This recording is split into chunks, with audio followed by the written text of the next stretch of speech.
welcome to That's Greek to Me. Our word for today is thanatos.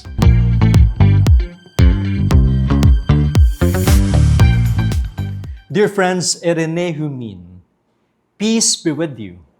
This is Father Joel Camaya, Salesian of Don Bosco, and welcome to That's Greek to Me.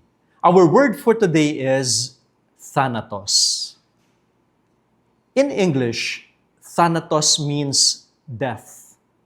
For the ancient Greeks, death was the ultimate end, an unescapable reality. But for us Christians, we proclaim a greater truth. Christ has conquered death. And St. Paul says in 1 Corinthians chapter 15, verse 26, I'd like to read it. Eschatos, echtros, katargetai, ho thanatos. The last enemy to be destroyed is death. And in Romans chapter 6, verse 9, we hear, we know that Christ, raised from the dead, dies no more. Death no longer has power over him.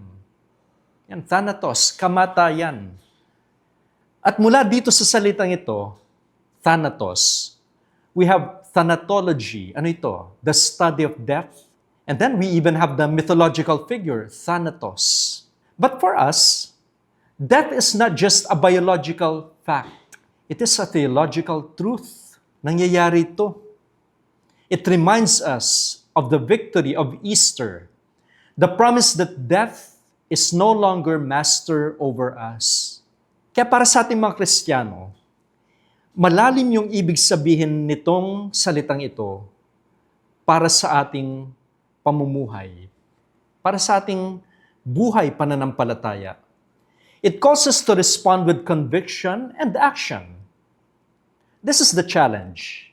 How do we live this word today in our discipleship? Do we face death with fear or with hope rooted in the resurrection? Do we allow the reality of our mortality to inspire us to live more fully, more faithfully, and more lovingly each day? Friends, death is not the end. It is the defeated enemy of Easter, transformed into the doorway to eternal life. And that's our word for today. May these words accompany us as we grow in faith.